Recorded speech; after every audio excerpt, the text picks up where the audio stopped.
On this continent, everyone awakens a skill when they turn 15, and Clark awakened an extremely rare skill with an incredibly low probability. It's called auto mode. When he gained this ability, almost everyone believed Clark would use this skill to achieve great things, because rare skills usually have a high chance of being extremely powerful abilities. However, the reality is that 3 years later, Clark is still the lowest ranked adventurer in the guild. If you ask why, it all comes down to his rare skill. His auto mode isn't actually some powerful technique. At skill level 1, the effect it has is the ability to automatically return from dungeons or domains. In other words, it's just an automatic return home effect. And at skill level 2, the effect is nothing more than auto navigation. As long as he's been to a place once, he can use this skill to navigate there again. Although it's very convenient, it's completely useless in combat. That's exactly why Clark remains a level 10 complete newbie even now. Even his former companions, after spending some time with him, labeled him as worthless trash to make Clark leave the party on his own. They made things difficult for him in every way possible. These painful memories are etched into his mind to make those who look down on him see him in a new light. After leaving the party, he's been leveling up by himself for the past 2 years. Although his level is still low, these 3 years of adventuring have given him considerable combat experience. Now, even when facing a low-tier domain boss like the Goblin Chief, he shows no fear. After exchanging several blows with it, Clark seizes the right moment and strikes with his blade. He lands a precise hit on the Goblin's vital spot. Although it's just a low-tier boss, successfully defeating it holds great significance for Clark, because the boss's core can be used for leveling up. After extracting it, Clark immediately crushes it. As the core shatters, the Goblin Chief's experience begins flowing into Clark's body. Before long, he reaches level 11. Seeing this, Clark is deeply moved. After 3 years of hard work, he's finally leveled up again, even though his peers have long since reached level 50 or above. But envying others isn't the solution. Rather than that, he feels it's more reliable to place his hopes in his skills. So he allocates all his upgrade points to his skills. This way, his skill rises to level 3,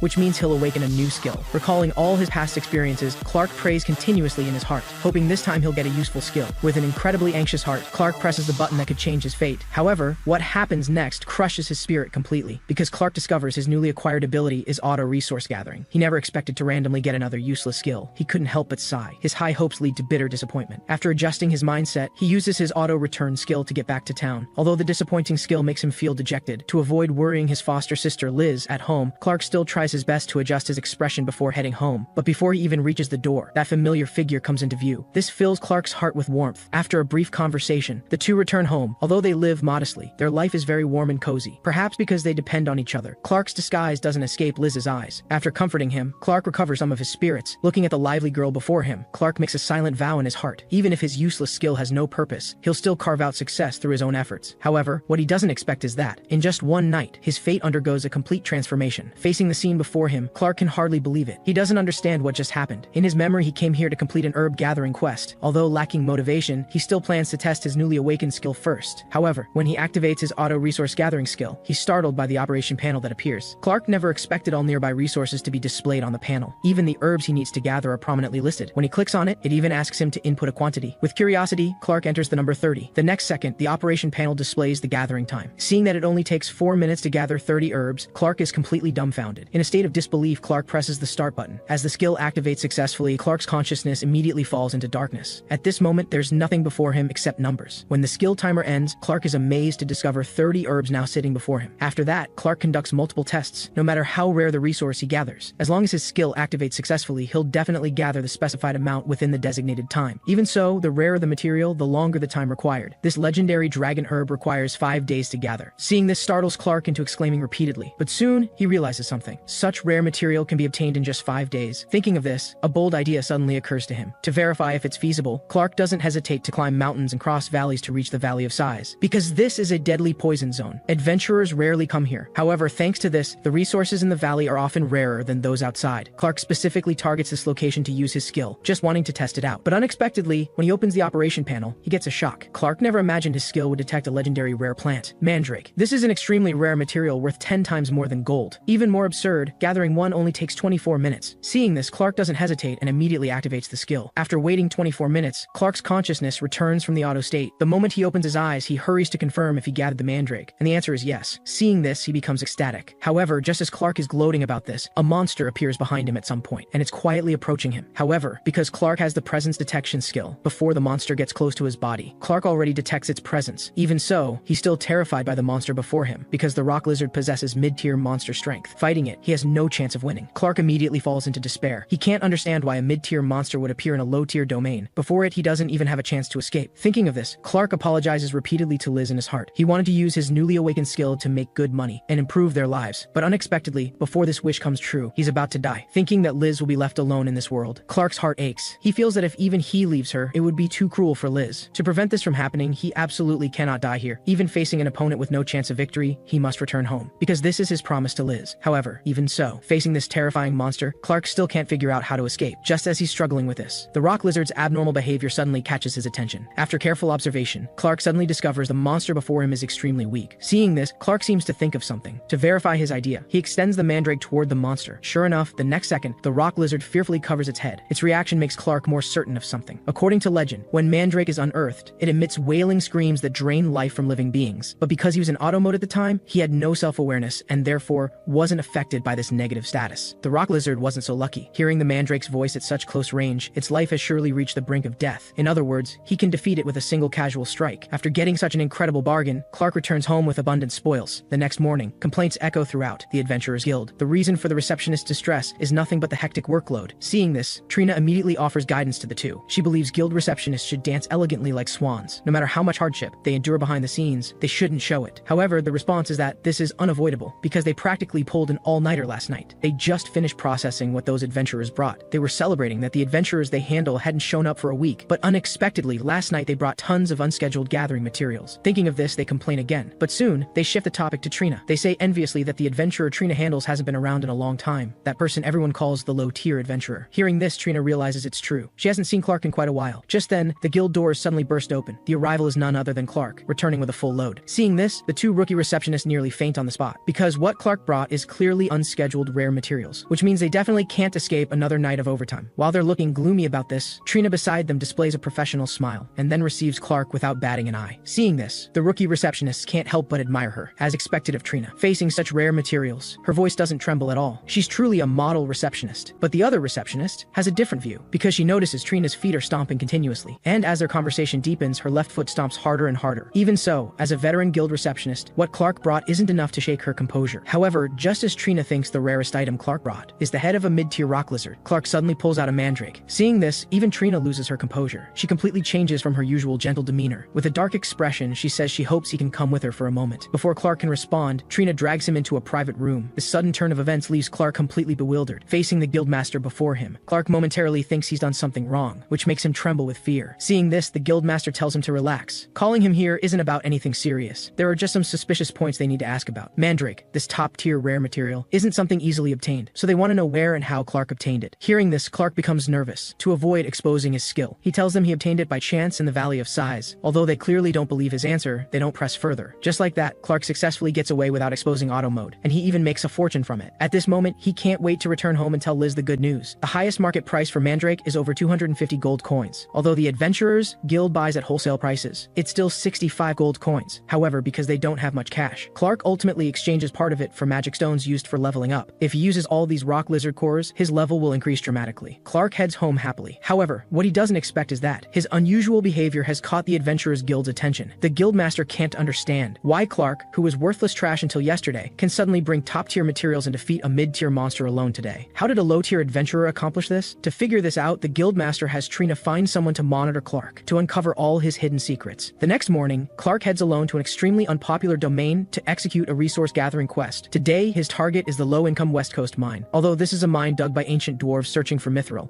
because of its complex interior and scarce resources, adventurers generally don't come here. Clark specifically chose this point to use his auto-gathering skill, to see if his skill works on ores as well. Even the tiniest magic lightstone here can be exchanged for a copper coin. Thinking of this, Clark happily heads into the mine. However, just as he's fantasizing about getting rich overnight, a figure quietly appears behind him. Not long after Clark enters the mine, he randomly finds a spot and activates auto mode. As the operation interface appears, Clark becomes increasingly excited. He's amazed to find that gathering 20 large magic lightstones only takes 4.5 minutes. To gather them as quickly as possible, Clark immediately activates his skill, although the scene was witnessed by the person in black behind him. Due to the distance, in her eyes, Clark is just talking to himself. Seeing this, the person in black can't help but complain, although it's her sister's order. Why does she, a mid-tier adventurer, have to monitor some simple-minded low-tier adventurer? Just as the person in black wonders about this, Clark suddenly disappears from her view. Facing this incomprehensible scene, the person in black is completely confused. Just as she's wondering about this, falling stones from above suddenly catch her attention. Looking up, the person in black is shocked to discover Clark has somehow climbed to the top of the rock layer. Although they've created distance, the person in black is clearly very confident in her abilities. She feels that no matter how a low-tier adventurer struggles, there's no way he can shake her off, because she has mid-tier strength. However, what happens next stuns her completely. Clark climbs through the rocks with impossible impossibly swift movements. Before long, he creates distance from the person in black again. Seeing this, the person in black can hardly believe her eyes. This makes her shout internally, "Just who is this guy?" At this moment, Clark has already arrived at the gathering location. As the sound of the pickaxe rings out, his consciousness gradually returns to his body. Just like usual, the moment he opens his eyes, he sees 20 large magic light stones. Clark feels relieved. It seems his skill works on ores as well, although completing the adventurer quest requires gathering 200 magic light stones. Fortunately, auto mode seems to have brought him to an undiscovered large vein. Just digging casually, loads of magic light stones fall out. After digging for a while, his backpack gradually fills up. Thinking of the rewards after returning to town, he becomes excited. During his break, to pass the boring time, Clark casually checks his skill panel. Through this attempt, he gains a deeper understanding of his skill. First, some materials aren't initially on the list, but once he touches them, they automatically get added to the operation panel. Second, just because some items appear in the menu doesn't mean they can be easily excavated. After looking at the gathering times for various resources around him, Clark couldn't help but complain that he wished he could have that kind of insane luck with the mandrake again. However, just as he finishes speaking, he finds a material that only takes 35 minutes to gather, and this material is the top-tier rare mineral spirit lightstone. This thing is extremely valuable. Thinking of this, Clark feels incredibly lucky. However, he also has a question. Spirit lightstones usually only appear in graveyards, so why can they be gathered in this kind of mine? After thinking for a moment, Clark feels this doesn't matter. What he should consider now is whether to use his skill to gather it. If it's like last time, his heart can't take it. If not for the mandrake's scream back then, he would have become a victim under the rock lizard's claws. Although Clark has some concerns, he feels that both his level and equipment are vastly different from before. Moreover, using presence detection, he hasn't found any dangerous monsters in the mine. Even if he encounters an unexpected situation, Clark feels it won't be a big problem. After all, this is just a harmless low-tier dungeon. Moreover, he still has a trump card hidden. Thinking of this, Clark activates his skill without hesitation. After waiting 35 minutes, Clark's consciousness returns from the auto state. At this moment, the enormous spirit light stone has been gathered. Seeing this, Clark can't hide his joy. He immediately cheers loudly. However, before he can gloat for long, Clark senses something is wrong. After carefully checking, he suddenly discovers he's in a hidden tomb. Although he doesn't know where in the mine he is now, or how to return to the surface, Clark doesn't panic about this, because his skill can automatically return him home. Even so, Clark hesitates on the spot, because if he uses his skill to return to the surface, when he returns to the Adventurers Guild, if those two people ask him where the Spirit Lightstone came from, he won't be able to tell them this location. To avoid exposing his secret, Clark plans to return to the surface without using his skill. At this moment, he feels that although auto mode is very convenient, the risks are equally great. After taking just a few steps, he discovers the person in black hiding in the shadows. This sudden scene nearly scares Clark to death. His yell equally startles the person in black. Just as they're complaining to each other about this, a dark shadow suddenly appears behind them. Fortunately, the person in black discovers this in time. This prevents the monster's sneak attack from succeeding. Even so, their situation is clearly not good. Facing the menacing monster behind them, Clark asks in confusion what that giant skeleton is. The person in black says she doesn't know either, but from its appearance, it should be a mid-tier monster, a skeleton knight. They're not only undead guards dwelling in the depths of dungeons, but also monsters that arm themselves with equipment. Depending on their equipment, their strength varies dramatically, and the monster before them is clearly an enhanced individual. Even she, a mid-tier adventurer, would struggle in battle against it. After hearing this, Clark thanks her for the explanation, but also asks in confusion, "By the way, who are you?" Seeing the person in black doesn't answer this question, Clark starts guessing. First, through her skin color and ears, he determines the person in black is a dark elf. Second, her age is similar to Liz's. And then, she is quite flat-chested. However, as soon as he finishes speaking, he receives a beating from the person in black. To stop Clark from calling her by her race name, the person in black tells him her name is Tia, and she tells Clark to keep his eyes to himself and stop staring at places he shouldn't. Although they're using all their strength, they still can't shake off the skeleton knight's pursuit. Clark can't help but complain. "What did you do to it to make this monster pursue us so relentlessly?" The response is, "How would I know? I was clearly following you." However, halfway through, Tia realizes and immediately changes what she's saying. Their conversation doesn't last long, before being interrupted by the sudden situation. They've run into a dead end in their panic. Just as Clark is stunned by this, the skeleton knight's blade already strikes toward him. As the metallic sound rings out, Clark's body is immediately sent flying, but he isn't hurt. It turns out Tia blocked this attack for him. Facing this incredibly powerful monster, Tia can't help but doubt her assessment. She feels its strength is too absurd for a mid-tier monster. Sensing something is wrong, Tia immediately tells Clark to run quickly. Seeing his hesitation, Tia speaks again. "You'll only get in my way here, so don't worry about me and run." After hearing this, although Clark is still reluctant, he ultimately chooses to retreat, although he knows Tia is no match for the skeleton knight even if he stays. As a low-tier adventurer, he can't help. However, just as Clark keeps making excuses for himself, a familiar figure suddenly appears in his mind. This makes him immediately stop in his tracks, thinking that a girl Liz's age might die here. He can't just abandon her. With a thunderous crash, two of the skeleton knight's teeth fly out. Although this strike seems powerful, it actually doesn't damage the monster, but completely enrages it instead. After the skeleton knight enters berserk mode, they're both heavily sent flying. Seeing this, Tia says in confusion, "Are you an idiot? Why did you come back?" The response is, "I can't let a girl fight alone. If we're going to run, we run together. But this monster clearly doesn't plan to let us go easily. So monster, be prepared,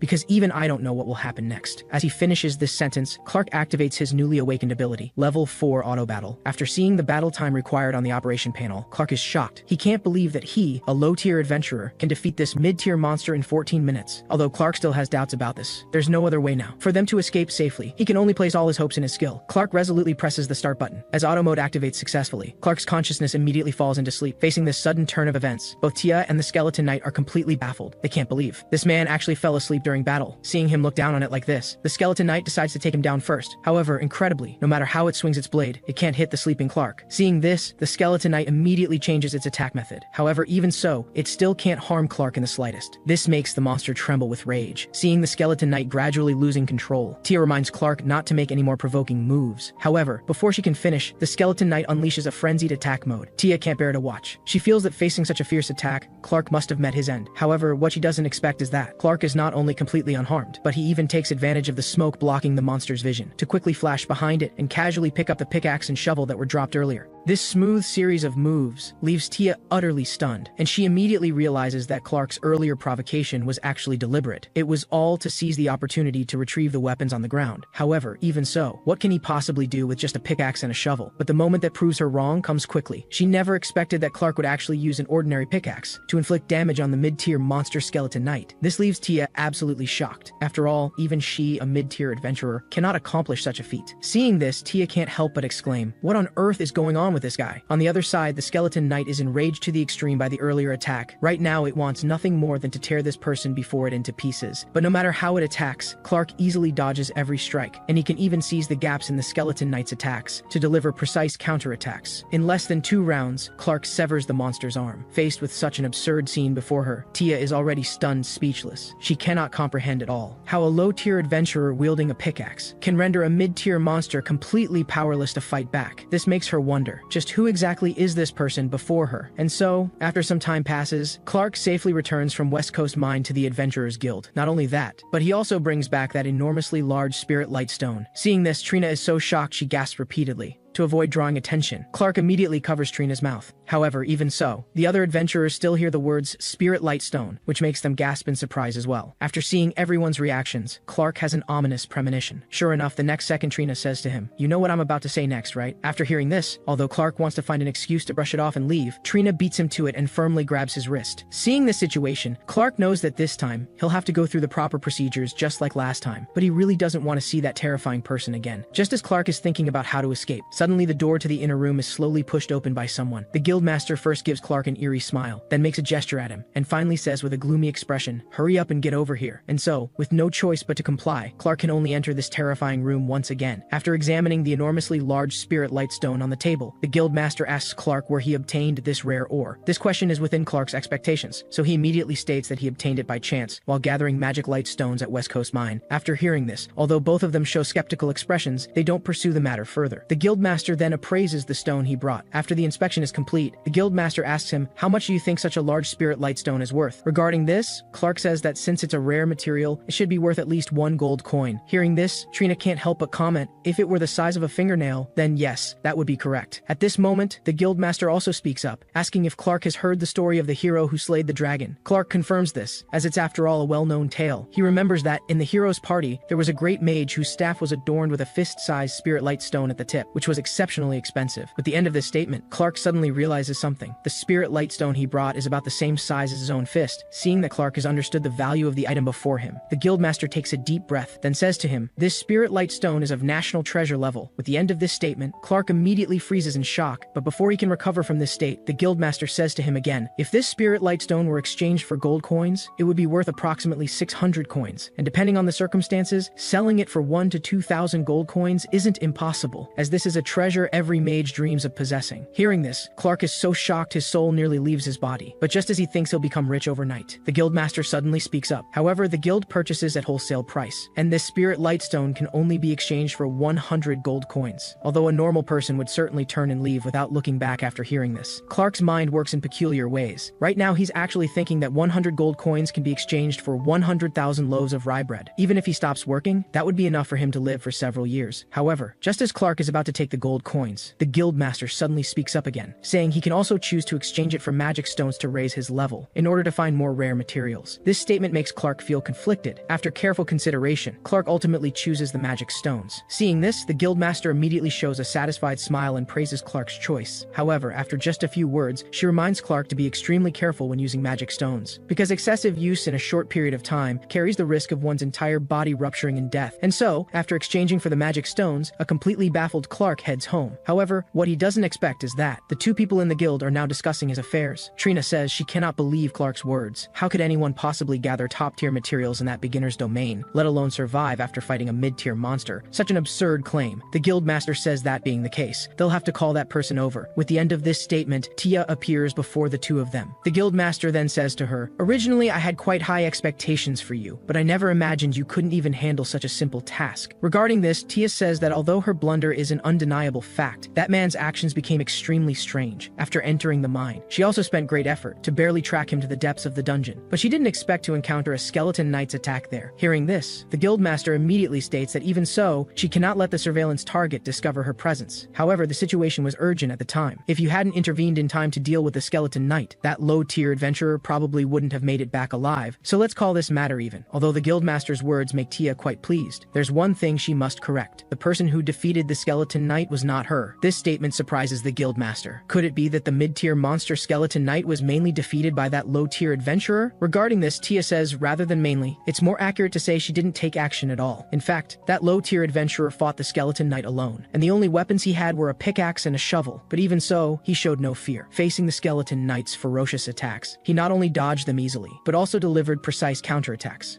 Before him, even the mid-tier monster skeleton knight was completely powerless. In just a few rounds, he severed the monster's head with a shovel and pickaxe. Under that man's fierce assault, the battle ultimately ended in complete domination. It was so fast that, even before she could understand what was happening to that low-tier adventurer, the monster's core was completely shattered by him. After that, although his level increased, strangely, he clearly took no damage during the battle, but after the battle his physical condition inexplicably deteriorated. Even taking low-tier potions had no effect. To prevent that low-tier adventurer from dying on the spot, she gave him a high-tier potion. Seeing the obvious effect, she reminded him to stock up on high-tier supplies in the future just in case, but the response she got was that he's a poor low-tier adventurer, how could he possibly afford such things? However, as soon as he said this, that low-tier adventurer realized something and then began questioning why she, a mid-tier adventurer, would appear in a beginner's domain. Sensing the risk of exposure, she made up an excuse and took the opportunity to leave. After listening to Tia's report, the guildmaster feels her account is too absurd. How could a beginner adventurer possibly defeat a mid-tier monster alone? But Tia insists that every word she said is absolutely true, and she swears on her life to this. However, before they can reach a conclusion, Trina interrupts them because she has shocking news to announce. According to the analysis of the dropped items submitted this time, the monster they encountered was not the mid-tier skeleton knight, but the high-tier monster skeleton general. This statement shocks everyone present and simultaneously makes them wonder just who exactly is that low-tier adventurer. To find out the truth, the two of them interrogate Tia through the night. Ever since Clark awakened his skill, he has become a dreaded existence at the Adventurers Guild. Whenever he appears in the guild hall, whether it's the usually friendly receptionists or the other guild staff members, they all unanimously want to beat him up. The reason for this phenomenon is none other than Clark's recent exaggerated performance. Any guild quest he sets his sights on, no matter how difficult, he can complete it within a single day. Not only that, but the quantities he brings back each time are exceptionally enormous. Just sorting and organizing takes a tremendous amount of time, not to mention the subsequent appraisal and filing. So whenever they see Clark, it means they'll have to work overtime that day. To escape from this endless nightmare, Trina hints to him. Clark, bringing back such large quantities of materials alone must be exhausting. For the sake of your health, please make sure to work within your limits next time. However, the response she gets is, please rest assured, this amount is absolutely effortless for me. Hearing this, the two new receptionists are on the verge of tears. They feel this man before them is utterly clueless,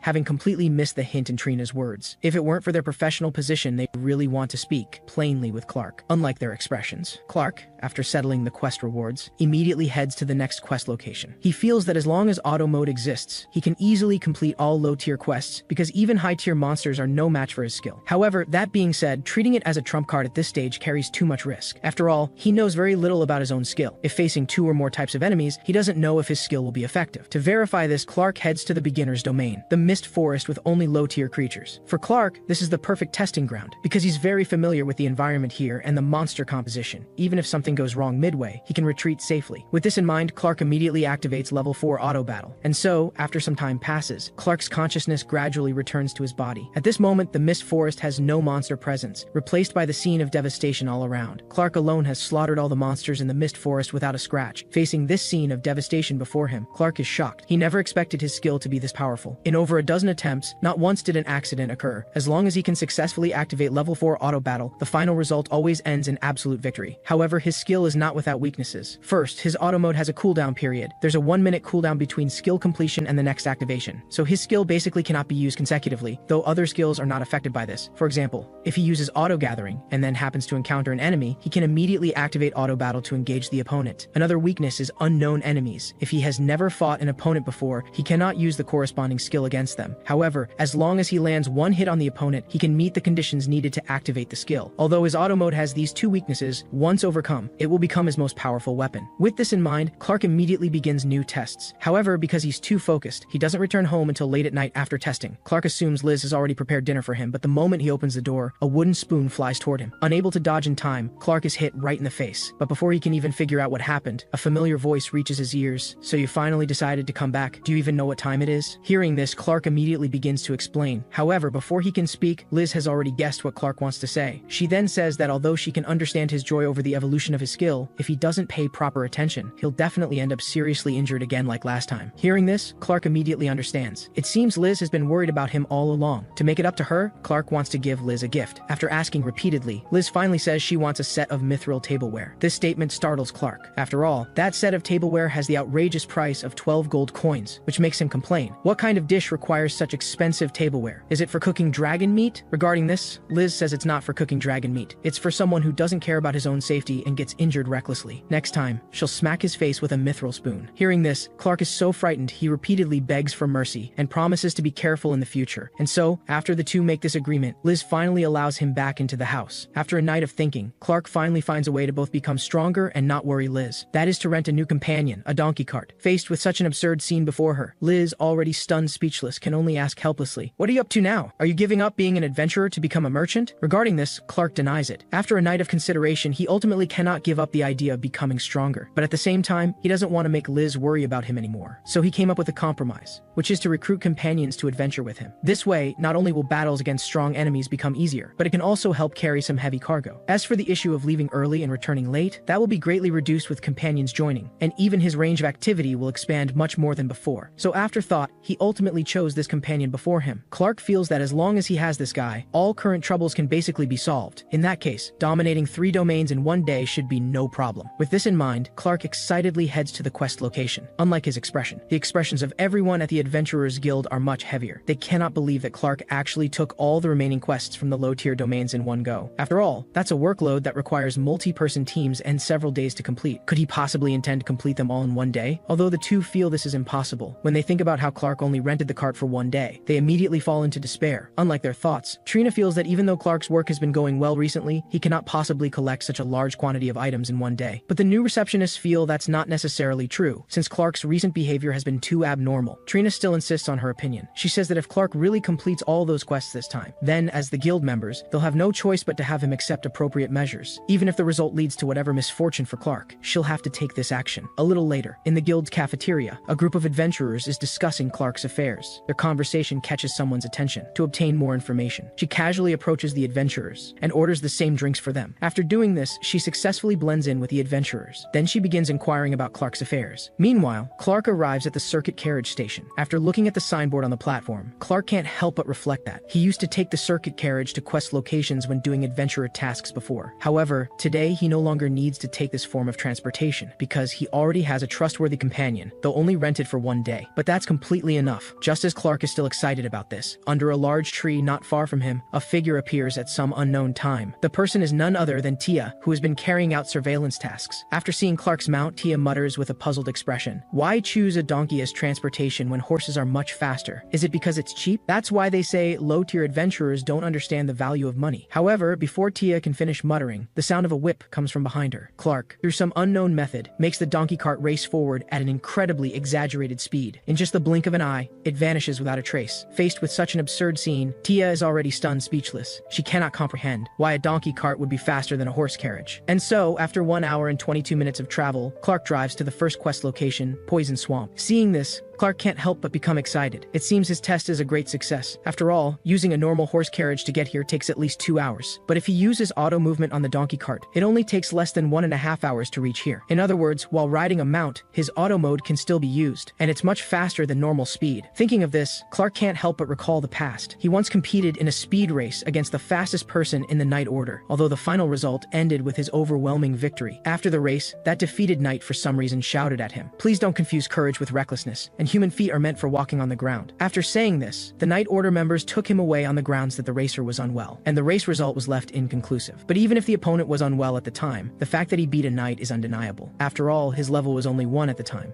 while the opponent as a formal knight definitely had a level no lower than 50. So no matter what skill one awakens, as long as one maintains confidence in it and is willing to spend time researching, even the most useless skill can shine brilliantly. Through this attempt, he has fully realized this point. But speaking of which, he's very curious about how his skill makes the donkey speed twice that of a horse. However, as soon as he says this, Clark discovers that the donkey's eyes are wrapped with white cloth. This leaves him completely baffled. Unlike his expression, Tia on the other side is much more shocked than him. From the wheel tracks on the ground, it's clear that Clark indeed went to Poison Swamp from here. Even so, how did that fool manage to do it? Just as Tia is puzzling over this, inside the tavern on the other side, strange rumors about Clark are abundant. Right now, an adventurer is telling Clark's story. Several years ago, Clark, who had just awakened his ability, competed in a speed race against a Knight Order member to test his skill. Although the opponent was famously the fastest runner in the Knight Order, surprisingly, Clark won with a massive advantage of 15 minutes. The reason he was so fast was none other than that guy took a shortcut no ordinary person would dare attempt. If following the regular race route, one would first need to cross a bridge before reaching the finish line. However, that guy Clark, to save time, jumped straight off the bridge midway. Although the bridge wasn't too high, surely very few people would dare to jump from it without hesitation. However, that's not all. What truly leaves people stunned is his next series of moves. Actually, below the jumping point Clark chose was a garbage dump, but because there was a wall blocking, it would be impossible to land on it. But that guy passed through the gap in the wall with an incredibly unbelievable posture, then used planks on the ruins to jump onto the garbage pile. This statement leaves the other adventurers completely baffled, because from his description, one can tell that the gap Clark passed through was only as wide as turning sideways. Regarding this, the storyteller says he also can't understand how he dared to jump without hesitation in such a place. He's truly a reckless guy. After obtaining the information she wanted, the adventurer Miriam plans to leave. Before leaving, the other adventurers remind her, "For your own safety, I advise you not to get close to that dangerous guy." However, the response she gives is, "How unfortunate. It's precisely because of his danger that I'm going to find him. I believe that guy will definitely become mine." However, before she can finish, the adventurer beside her interrupts her and immediately asks for an information fee. Regarding this, Miriam says she should have already paid, but the adventurer says the 2 silver coins she gave aren't even enough to cover the drinks. Thus, after spending a fortune, she finally leaves the adventurers guild. Looking at her empty wallet, Miriam can't help but swear in her heart that she'll make Clark pay this debt sooner or later. And as the subject of their conversation, who not only arrogantly took all the remaining quests from the adventurers guild, but also plans to complete them all in one day. Although normally this would be absolutely impossible, Clark, relying on his skill, completes all the tasks at the first quest location in just half an hour. Faced with such an absurd scene, Tia can't help but question everything. She cannot understand why she, a mid-tier adventurer, would be outrun by a donkey. And even though she arrived a bit late because of this, in that interval of time Clark shouldn't have been able to complete so many quests. But the actual situation now is that Clark has not only completed all the quests, but has also packed up and is preparing to head to the next quest location. Faced with this situation, Tia feels deeply troubled. She feels that if things continue this way, when she returns to the guild, won't she have to write in her report that because she couldn't keep up with the donkey, she doesn't know how Clark completed the quests? To prevent this from happening, Tia decides to use some special methods. She takes out 2 high-tier potions from her pocket and immediately drinks them all. With the second potion consumed, Tia's stamina rises to its limit, making her feel that she's definitely faster than a donkey now.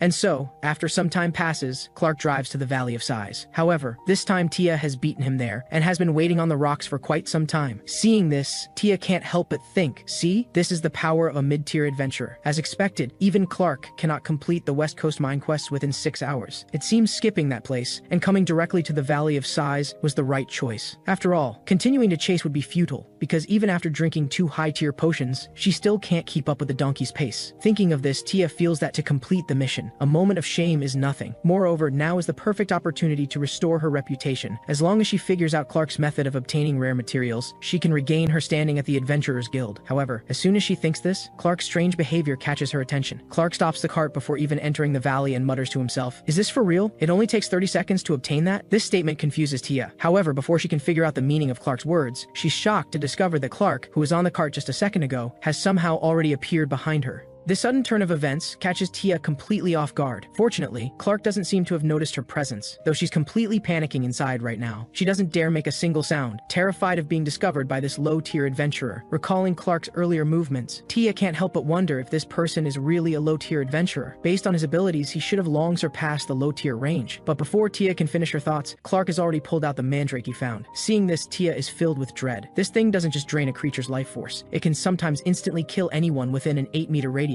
And so, with Tia silently screaming inside, Clark completes all his tasks. From that day on, he becomes the receptionist's worst nightmare at the Adventurers Guild. To free themselves from his dominance, Trina decides to use some special measures. For this purpose, she specifically seeks out the Guildmaster and submits the Adventurers promotion applications to her. After reviewing them, the Guildmaster asks Trina, "And what about Clark?" On this point, Trina doesn't hesitate. She states without hesitation that Clark has far exceeded the low-tier range in both performance and ability. Hearing this, the Guildmaster immediately agrees. His workload this week has reached the level of high tier and above, so even if it means using the Guild's special recommendation, he should immediately undergo the mid-tier trial. However, this trial likely won't be peaceful. After all, there's an adventurer recommended by that high-tier team. Meanwhile, in a certain mansion within the royal capital, several maids are reporting on related matters. They state that according to their master's instructions, they've completed all necessary procedures. After hearing this, Gavin shows a satisfied smile. He mentions that he hasn't been to that district in a long time, and wonders if that incompetent fool, their disgrace, is still there. But even if he is, he's surely still rotting at the very bottom. At the same time, on the other side, Liz is preparing dinner for Clark. However, because she can't decide on the menu, she randomly picks up 3 dolls to talk to. As her imagination runs wild, a sealed-away memory involuntarily surfaces in her mind. She still remembers that rainy night 3 years ago. When she returned home, she found Clark, who should have been at the base, had suddenly returned home and was unusually dejected. At first, she thought he just came back to rest for a few days because he wasn't feeling well. But unexpectedly, Clark told her he would never go back again. This took her by surprise, because just recently, Clark had been happy about joining such an amazing team. Even during his time off, Clark always talked about things at the base. He mentioned that Gavin offered one of his properties as their training grounds. Though this property was below average by Baron Cassius's standards, it was already quite good in his view. This statement made her curious. She really wanted to know what he did at the base every day. On this point, Clark said with tears in his eyes that of course, besides training, it was endless lessons. For this, Gavin even specially hired high-tier adventurers and mercenaries to train them continuously. Of course, sometimes there were sparring sessions, though he was always instantly defeated by Gavin. After the matches, Gavin would always extend a helping hand. He'd say Clark couldn't just keep lying on the ground because such a posture didn't befit their status. After all, those chosen as holders of unique skills are special beings. On this point, Clark said that even so, his auto mode couldn't compare to the other team members. However, the response he got was, "Are you an idiot? Your skill is only level 1 right now. As long as you keep leveling up, your auto mode will surely awaken powerful techniques. To achieve this goal, I'll prepare as many magic stones as you need. So Clark, soar high with me. Your power is essential to us." This made Clark incredibly happy, and made him feel that these happy times would continue forever. However, what he didn't expect was that the goddess of fate played a huge joke on him. On the 20th day after Clark joined Special Force Party, he suddenly returned home without a word, with obvious injuries on his face. Such abnormal behavior immediately caught her attention. But no matter how she asked, Clark insisted he had just tripped and fallen. She didn't believe this at all, because from the wounds it was clear that Clark had been backhanded in the face. Realizing he couldn't hide it any longer, Clark had no choice but to confess to her. Not long ago, all members of Special Force held a meeting. The topic was the guild's mid-tier trial. Gavin felt the mid-tier trial was too simple for them and didn't match their status. Special people like them should pass the trial in a special way. On this point, Glenn agreed. He also thought they should do something interesting during the trial. After all, unlike the incompetent ones, he had real talent. After hearing this, Cher immediately stated that their mid-tier debut should be spectacular and special. Otherwise, people might think the members of Special Force were just incompetent ones who could only auto-navigate home. Mika agreed with her statement. She felt that with their abilities, they should go straight to the high-tier trial. But who knows what those old folks at the guild were thinking, making them take the test with a bunch of ordinary people and incompetent ones. Just thinking about it made her sick. Hearing this, Gavin smiled slightly. He said that since his proposal had everyone's unanimous approval, the matter was settled. On the day of the trial, he would release a vicious high-tier monster and let it devour most of the adventurers. Then they would step in to eliminate it and rescue the remaining adventurers. This way, their heroic feat would be remembered forever and become a new legend. Although this proposal gained everyone's approval, Clark felt it was completely unnecessary, because if they really went through with the plan, wouldn't many adventurers die? However, as soon as he finished speaking, Gavin called out his name. This made Clark think for a moment that Gavin was going to say something to him. However, what he didn't expect was that Gavin didn't say a word to him. Instead, he used his time stop ability to punch him hard. The powerful force instantly sent Clark flying several meters, but before he could react to what happened, Gavin spoke up. "How strange, Clark. Why did you suddenly fly out like that? You must not be feeling well. If that's the case, go home and rest for a few days." After saying this, he left the room while muttering to himself, "I'm so fed up. Even in this aspect, he's so incompatible with us." Though 3 years ago he was seen as incompetent trash by his companions, 3 years later Clark has gained enough strength for the Adventurers Guild to recommend him for the mid-tier mid-tier trial. Faced with this result, his former companions clearly can't accept it. Gavin feels that as trash, he should act like trash. He shouldn't dream of obtaining a title that doesn't match his status. Who knows what the guild was thinking, giving a special recommendation letter to Trash. Fortunately, he was prepared. He had already submitted his team's new member trial application to Clark's town. This way, they'd have a perfect excuse to arrange a spectacular mid-tier trial for Clark, though tensions are rising behind the scenes. Clark is completely unaware of this at the moment. He continues as usual, coming to the guild to submit tasks. Upon learning that Clark has completed all the remaining tasks, Trina nearly faints from anger on the spot. She can't believe that Clark actually dared to complete tasks from 3 domains in a single day. If that's the case, she has no choice but to take appropriate measures. With those words, Clark is led by Trina to reception room. However, just as Clark thinks this is another routine questioning, Trina suddenly hands him a special recommendation letter and says to him, "Congratulations, your abilities have been recognized by the guild." Seeing Clark is a bit confused, Trina explains, "Based on your performance this week, the guild has determined that your abilities far exceed the low-tier range. To give you a title that matches your actual strength, the guild has decided to recommend you for the mid-tier trial." After hearing this, Clark still can't quite believe it. After confirming multiple times, Clark finally believes that Trina isn't joking with him. This makes him cheer excitedly. However, before he can celebrate much, Trina calms him down with her paper fan. Then she says to him again, "In any case, your hard work has finally paid off. During the 3 years I've been in charge of you, no matter what others said behind your back, you never gave up. No matter what hints were given to you, you still went your own way. Told you not to solo high-tier monsters. You completely ignored it. Told you to know your limits when doing tasks. And you went and completed tasks from 3 domains in one go. This makes me wonder if you're deliberately going against everything I say." Hearing this, Clark senses something is wrong. But before he can react, the 2 new receptionists have already locked the door tight. They hope Trina can properly educate Clark on what common sense means. On this point, Trina says of course there's no problem. That was her intention all along. Then the two have a long conversation. Just like that, time flies. In the blink of an eye, the day of the mid-tier trial arrives. For this moment, Clark has been waiting 3 long years. As long as he can pass the guild's mid-tier trial, he can finally shed his disgraceful reputation as that trash low-tier adventurer. For this, he arrives at the guild early in the morning. However, what he doesn't expect is that the other adventurers have not only already arrived at the venue, but have also formed their own teams. Seeing this, Clark can only go alone to a corner of the venue, and mutters to himself, of course, the strong walk alone. Seeing that everyone has arrived, Trina begins roll call. However, while Clark is waiting for his number to be called, a strange voice suddenly reaches his ears. "You really came to this spot without hesitation. I see you haven't teamed up with other adventurers either. Then you must be Clark, the solo adventurer. If you're wondering how I know, the answer is actually very simple. Of course, it's because I'm also alone." After saying this, Miriam gives a brief self-introduction and at the same time suggests that since they're both alone, why not form a party? Although Miriam feels her self-introduction was perfect, what she doesn't expect is that Clark completely ignores her. This makes her explode in anger on the spot. Their commotion quickly catches Trina's attention, and she can't help but say, "I reminded you over and over, but you still came to the mid-tier trial alone." Hearing this, Miriam gets fired up. She says that since even the guild receptionist said so, he should just team up with her. On this point, Clark is confused. He doesn't understand why Miriam insists on teaming up with him. However, the answer he gets is just 2 words: intuition. After hearing this, Clark nearly faints from anger on the spot. He feels this girl is completely unreliable. Getting involved with her means nothing but trouble. To get rid of her pestering, he chooses to continue ignoring her. After all, this mid-tier trial is the opportunity he's finally grasped in the 3 years since being kicked out of Special Force. So he absolutely cannot make any mistakes in this trial. However, as soon as he finishes this thought, a team name catches Clark's attention. Trina suddenly calls out the name Special Force and asks their trial participant Charlotte to come forward to receive the exam. This statement not only freezes Clark in place, but also sets the other adventurers talking. After all, that's a famous team from the royal capital. They not only rose to high tier in just 3 years, but all the members of the team are holders of unique skills. Why would such an amazing team come to this remote town to take the trial? The guild's door is suddenly pushed open. The newcomer is none other than Gavin himself, the leader of Special Force. After entering the guild, he walks straight to Clark's side and says to him, "Though I haven't been to this street in 3 years, for some reason, some trash is still here." This catches Clark completely off guard. He didn't expect that even after 3 years, these people would still keep haunting him. This makes him recall that painful memory. Once he accidentally overheard an unusual conversation. Gavin said, "What everyone wants to ask should be something like when to kick out that incompetent one." On this point, the other members agreed. They felt that teaming up with Clark would lower their reputation. Lord Gavin supported him so much, but that trash didn't live up to it at all. Even his awakened second skill is so laughable. He didn't contribute anything in this expedition either, so we really can't figure out why we're still keeping that trash. However, as soon as they finished speaking, Gavin stated there was no room for discussion. If you ask why, it's because he's someone I've directly taken care of. In other words, while you're denying him, you're essentially telling me that I lack judgment. Sensing the atmosphere was getting tense, his companions started explaining themselves. After listening, Gavin said, "Though you don't mean it that way, others might not see it the same, so no matter how incompetent that trash is, we can't kick him out. But I believe in the near future, he'll ask to leave the team himself. If not, then he'll encounter an unfortunate accident in some battle," just as he said. From that point on, Gavin not only made things difficult for Clark in every way, but also deliberately made him do dangerous things. Even the weapons and equipment he had received before were taken away under various excuses excuses. Under his pressure, Clark finally chose to leave. Though at the time he really wanted to punch Gavin, the gap in their strength was too great. Thinking of this, Clark has a question. Gavin's base is clearly in the royal capital, so why would he come here today? Though this question puzzles him, Clark doesn't want to hear the reason, because he doesn't want to look at Gavin even one more second. However, before he can get far, Gavin speaks up. Aren't you going to say hello? Shouldn't you be happy about our miraculous reunion? Speaking of miracles, I just thought of something. After 2 years, no matter how incompetent someone is, they should be able to reach mid-tier, right? But not only did you not do that, even after 3 years,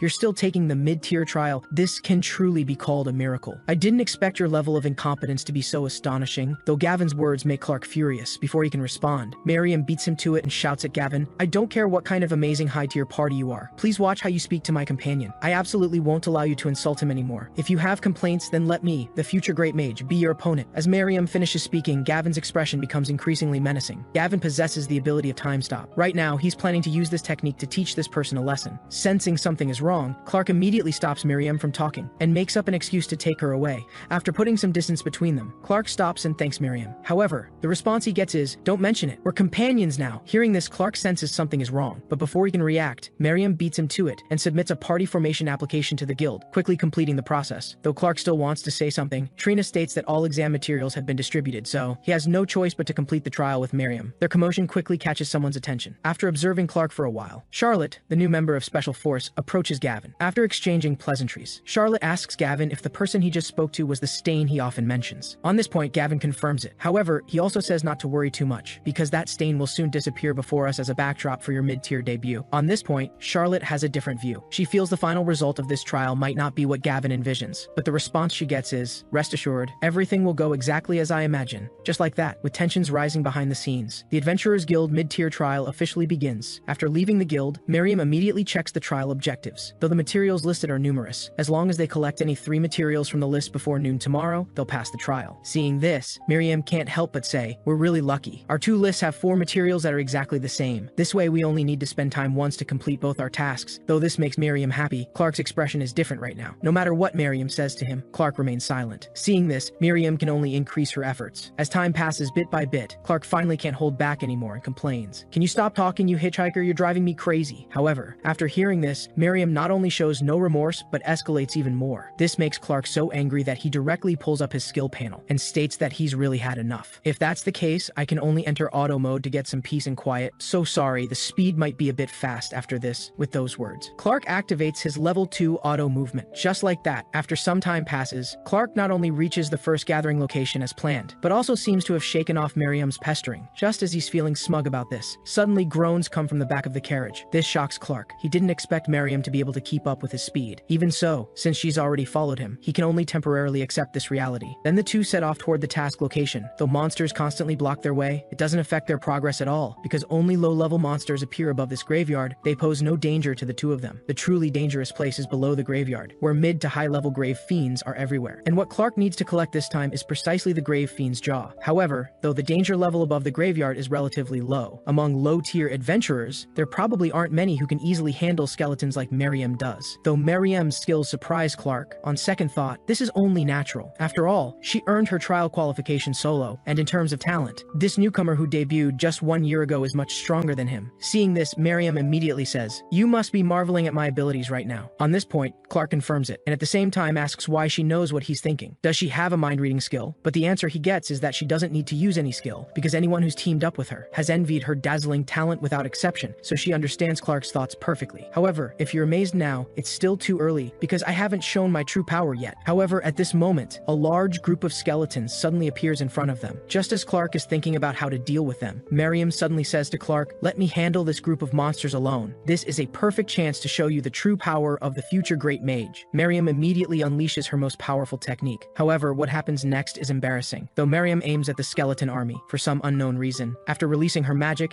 it starts flying toward Clark instead. This sudden turn catches Clark completely off guard. Fortunately, he reacts in time. With a forward leap, he dodges this deadly attack. However, the large tree beside him isn't so lucky. Miriam's magic snaps it in half. After losing its support, the tree falls forward. Soon it hits the building ahead. The impact pushes the building's wall toward the skeleton army. Before these monsters can react, they're wiped out in one go by the wall. This scene shocks Clark. Faced with such an absurd scene, Clark can't help but ask, "Don't you have anything you want to say to me?" But the answer he gets is, "Don't worry about the details. As long as the final result is good, right?" Hearing this, Clark immediately says, "Since you've said your last words, I should send you on your way." On this side, Miriam is so scared she begs for mercy repeatedly. Just like that, after some time passes, Clark's mood finally calms down. But at this point, Clark clearly doesn't want to stay with Miriam anymore. Seeing this, Miriam can only apologize while saying to Clark, "In terms of results, the reason we could reach the church so quickly is all thanks to my one-hit kill magic, and soon we'll reach below the destination, where my fire magic will be extremely useful." With those words, the image of himself being barbecued involuntarily surfaces in Clark's mind. This makes him complain. "Now I finally know why she's alone. If I keep staying with this dangerous creature, I probably won't live to see tomorrow's sun." Thinking this, Clark wants to find an excuse to ditch her. But before he can speak, Miriam says first, "What's that?" Clark also notices that ahead of them, a group of people is blocking the dungeon entrance. Just as the two are completely confused about this, a strange voice reaches their ears. "I heard an unconfirmed high-tier monster appeared in the dungeon. For safety reasons, they sealed the entrance and dispatched a high-tier adventurer to handle it." However, as soon as these words are spoken, the surrounding environment undergoes a change. The graveyard, which was just shrouded in thick fog, now has clear skies. Seeing this, Clark immediately understands. It looks like someone defeated the dungeon core boss. That's why the miasma in this domain has dissipated. As for the monsters they needed to hunt, they've naturally completely disappeared with the dungeon's evolution. Clark originally thought this was just something that happened by chance, but it's not until he sees that person that Clark realizes something is wrong. This makes him involuntarily call out Glenn's name. After hearing this, Glenn responds with contempt. "Isn't that Clark standing over there? It's really been a long time.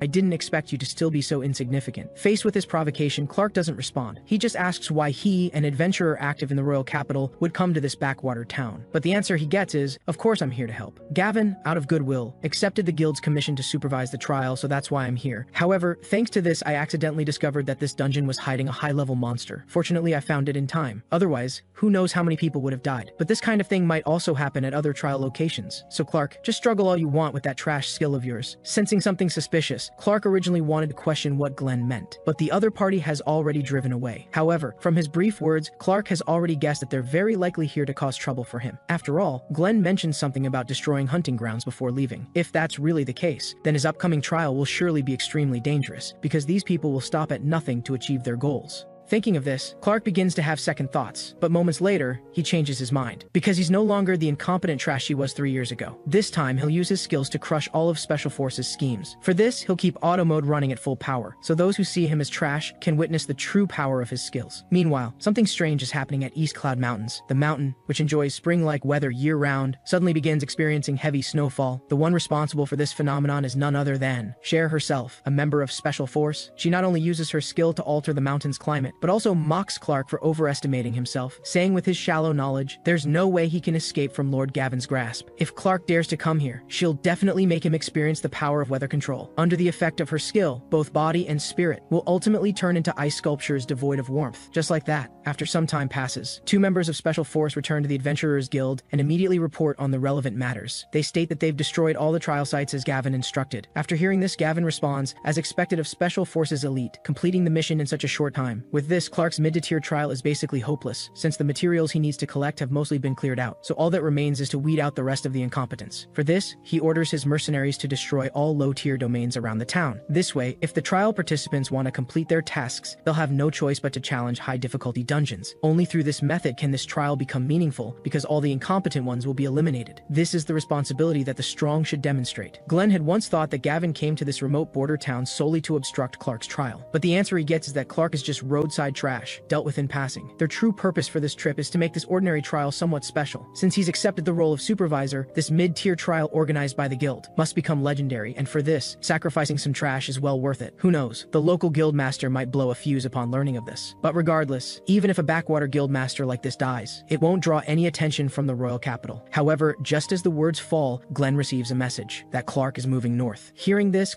Glenn already guesses Clark's destination should be the farthest hunting ground, East Cloud Mountains. He probably thinks our influence can't reach that far. Hearing this, Gavin smiles faintly, then says how foolish. That place is the most dangerous of all hunting grounds because under Cher's weather control, not only monsters but even nature itself will become his enemy, just as Gavin says. Clark enters East Cloud Mountains, and before long, he's attacked by a large group of snow monkeys. After battling them for several rounds, the snow monkeys suddenly scatter and flee for some reason, giving the two a moment to catch their breath. Miriam is puzzled by the abnormal weather, unable to figure out why it's snowing heavily in this season. Monsters that should be in summer hibernation have not only awakened, awakened, but are also in a berserk state. Although this puzzles Miriam, it doesn't stump Clark, who knows this must be related to Cher, because the distant sky clearly differs from where they are, and from this he can confirm that Cher definitely used weather control to alter the weather here. She was strong 3 years ago, but I had no idea she could now manipulate snow itself. Even so, she's not the only one who's become stronger, and before his auto mode, whether it's wind, snow, or even falling knives, it's all meaningless, because his skill possesses absolute power, but whether his body can endure this cold weather until all materials are collected. After thinking for a moment, Clark feels this isn't a question of whether he can, but something he must do. Seeing this, Miriam says worriedly, "Clark, you're not doing anything reckless again, are you? If you are, then you need to stop. Don't underestimate these mountains. You should know this place has now become a high-risk domain,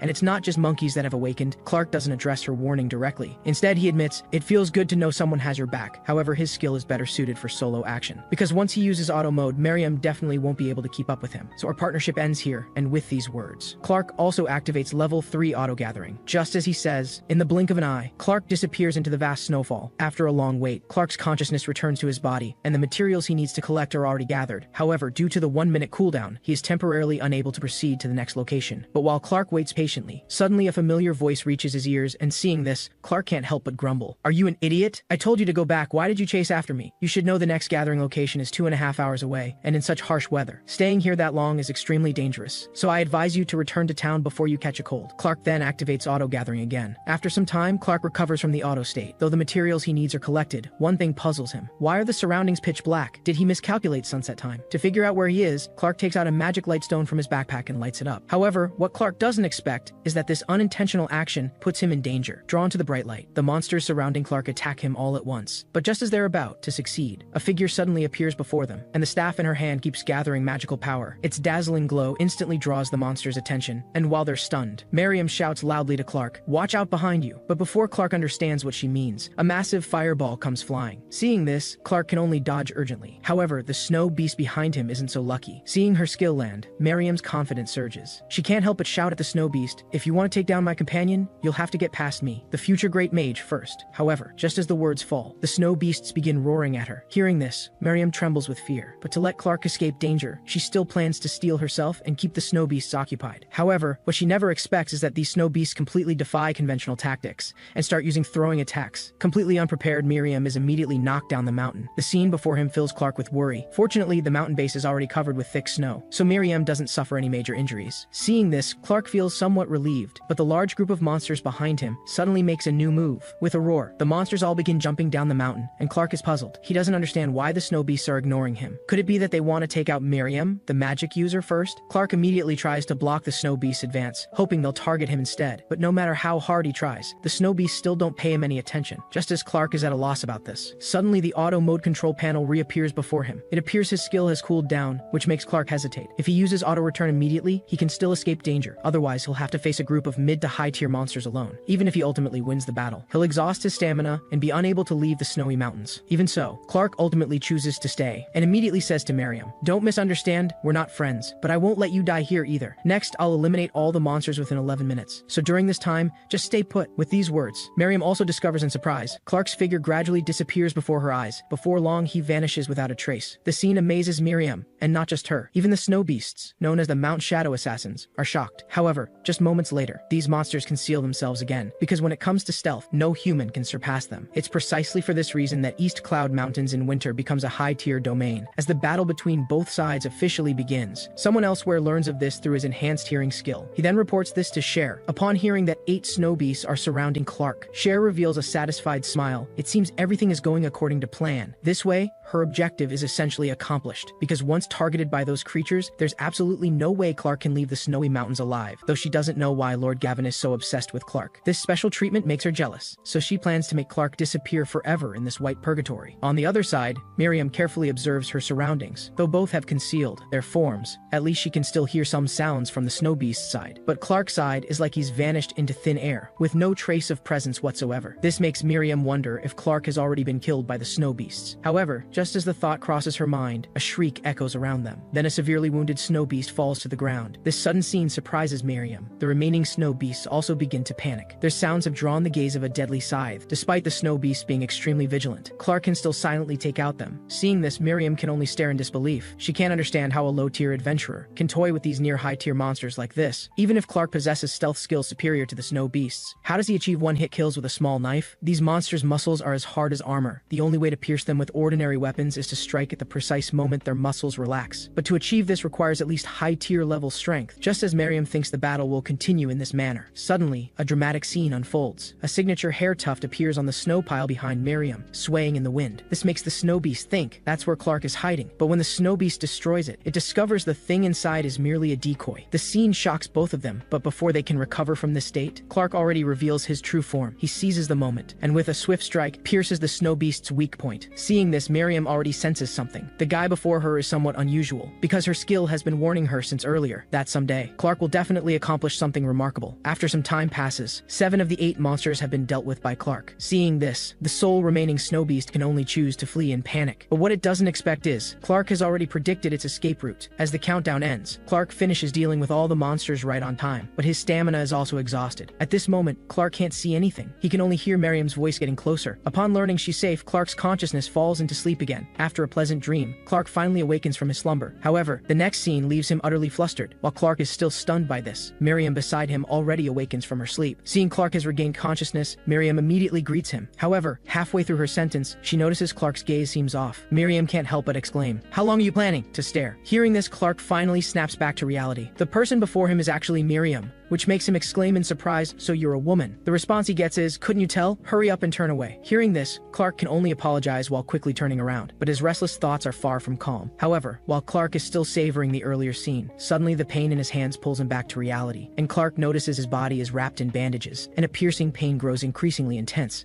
This makes him cry out in pain, and Miriam warns Clark not to remove the bandages because his body is completely frostbitten. When she reached Clark, she found he was almost frozen to death. To save Clark's life, she dug out a snow cave and used her own body to warm Clark. Hearing this, Clark realizes he almost died, and also counting this time. Miriam has saved him twice now. He finds that having a companion isn't so bad after all. But Clark still says to Miriam, "Thank you for your help, but let's talk about being companions later." Hearing this, Miriam immediately protests, and Clark, unable to deal with her, can only say again, "Look, I kept refusing to team up with you before, right? But after finding out you're a woman, I immediately agreed. Wouldn't that be kind of weird?" But the response is, "I don't mind at all." Hearing this, Clark asks why she insists on teaming up with him when he's always been the bottom ranker. Regarding this, Miriam says, at first, it was probably because of her skill. She has a unique ability called intuition that can predict whether things will turn out good or bad. As long as she follows the skill's guidance, she won't go wrong in most situations. It's precisely because of this skill that she can keep up with Clark's speed. But deciding whether to follow the skill's guidance is entirely up to her own consciousness. So in her view, Clark is definitely no ordinary person. After all, he's the partner she personally chose, and after the two reach this consensus, they decide to use what little time remains to accomplish a comeback against Special Force. Clark decides to hunt grave fiends. These monsters possess great strength and durability, but their movements are extremely slow, so as long as they can find grave fiends, even just the two of them can easily eliminate them. Hearing this, Miriam raises a question. Weren't the grave fiends completely purified at the beginning? So rather than choosing them, finding materials from other monsters would be more reliable. Regarding this, Clark states that only the low-tier grave fiends disappeared, while those mid-tier and above still exist. Upon hearing Clark is actually targeting high-tier monsters, Miriam immediately complains. However, the response is that other monsters would be even more hopeless. He's already checked the monster list, and all low-tier domains have been nearly wiped out. Miriam immediately guesses it must be those Special Force people behind this. Who knows what the Adventurers Guild is doing? Why haven't they shut them down yet? Miriam suddenly realizes how exceptional Clark's skills are, and in the subsequent mutual compliments, Clark informs Miriam that his knowledge is limited to opponents he's fought before,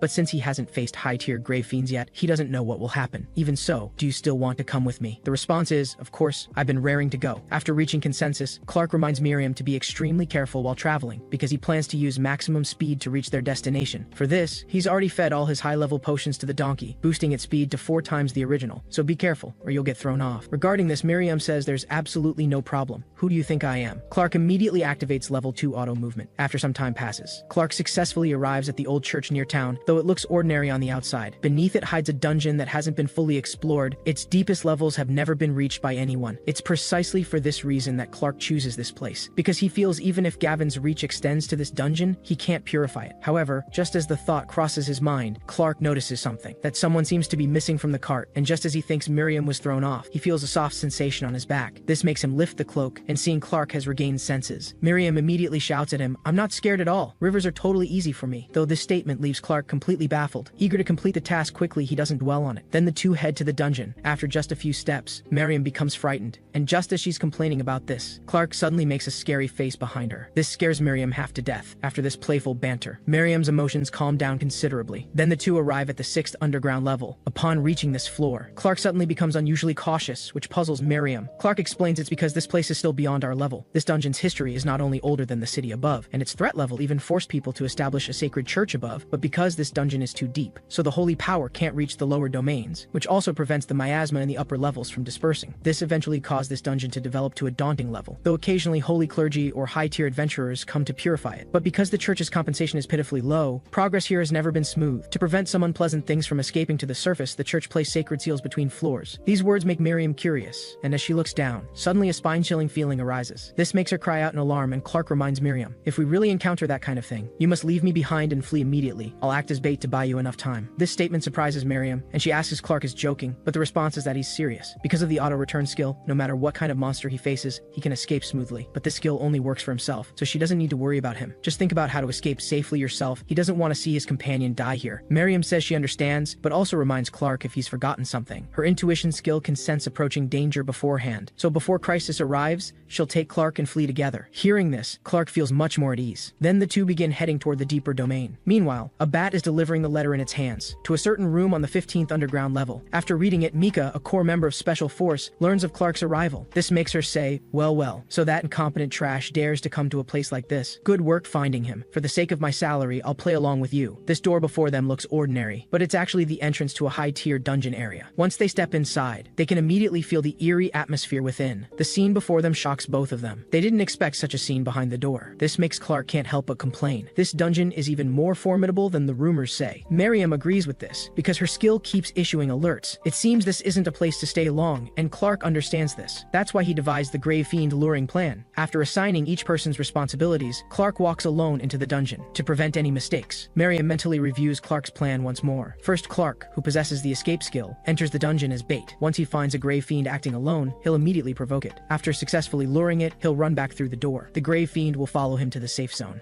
At that moment, Miriam, hidden in the corpse pile, will launch a sneak attack. If all goes smoothly, one strike can take down the Grave Fiend, though the plan itself is fine. However, Miriam strongly protests about the hiding spot. After he jokes with her about this, Clark explains that using auto combat isn't without risk, so he won't rely on it unless absolutely necessary. To ensure they can safely complete the mission, they need to make the most of the area behind the door. So I'm counting on you for my escape route and support attacks. After saying this, Clark enters through the door. As the recollection ends, Miriam becomes increasingly nervous, because ever since Clark entered the dungeon, her intuition has shifted from a bad premonition to sensing something ominous approaching. This feeling is as if a grim reaper's scythe is behind her, sending chills down her spine. But just moments later, her intuition changes again. This makes Miriam can't help but look behind her. However, at this moment, an inconceivable scene unfolds. A Grave Fiend actually appears in the safe zone. Before Miriam can react, the Grave Fiend begins attacking her. This scares Miriam half to death. However, she quickly pulls herself together and immediately casts fire magic at the Grave Fiend. But what she doesn't expect is, this Grave Fiend simply waves its hand and deflects her fireball away. Meanwhile, Clark on the other side also senses something's wrong. He discovers there's not a single Grave Fiend on this floor. Just as Clark is puzzling over this, his presence detection suddenly triggers an alarm. The next second, two unusual Grave Fiends appear right in front of him. The sight takes Clark completely by surprise. In his panic, he can only attack one of them with his small knife. But what Clark doesn't expect is, his attack not only fails to damage the Grave Fiend, but also causes him to lose his only weapon. Then he gets kicked away by the other Grave Fiend. This leaves Clark confused. He can't understand why two high-tier monsters would appear on a mid-tier floor. After seeing Clark take the hit, Miriam rushes over to ask if he's okay. Clark assures her he was just knocked back and isn't seriously hurt. But more importantly, something's definitely off about this dungeon. He clearly attacked the Grave Fiends just now, but their names don't appear in the auto mode list. There's only one reason for this. Since his attack dealt no damage, the auto mode doesn't register the targets as defeated. Realizing this, Clark's heart sinks. Without being able to use his skill, their situation is clearly desperate. Just as Clark is at a loss, Miriam suddenly speaks up. "Clark, our escape route's been cut off, but even so, it's not hopeless yet. My intuition hasn't triggered a life-threatening warning, so don't give up. There must be another way." Hearing this, Clark pulls himself together. He decides to break through together with Miriam. After surveying their surroundings, Clark notices that while there are two unusual Grave Fiends in front of him, fortunately there's only one behind them. If they can somehow lure it away, they can seize the chance to to escape. However, at this moment, Miriam's intuition suddenly triggers an alarm. Upon receiving the signal, she immediately grabs Clark and dodges to the side. Sure enough, the next second, a new grave fiend crashes through the wall. Fortunately, they dodge in time and avoid a gruesome fate. But this newly arrived grave fiend makes their already desperate situation even more dire. These grave fiends not only vary in size, but also have clearly defined roles. Seeing this, Clark realizes escaping from them is nearly impossible, but even if he wants to fight, he doesn't even have a weapon. Just as Clark worries about this, a crowbar suddenly catches his eye. This reignites a glimmer of hope within Clark. However, at this moment, Miriam suddenly speaks up again. If I remember correctly, that way should be our exit, right? At this, Clark feels utterly hopeless. Fortunately, the grave fiends don't attack them immediately. Miriam finds this puzzling. Clark thinks they're probably debating which of them to eat first. Hearing this, Miriam can't help but comment that such a question needs no discussion. Obviously, a stunning beauty like her would taste better. But jokes aside, they'd better figure out a way to escape quickly. Clark agrees, having already used his skill to investigate. Escaping from here would take 4 days. Clark asks Miriam if she can keep up with him. Her response is, "Are you kidding? 4 days is more than enough time for me to starve to death multiple times." Clark says that in that case, they have no choice but to fight here. If his auto mode can activate, they might still have a chance.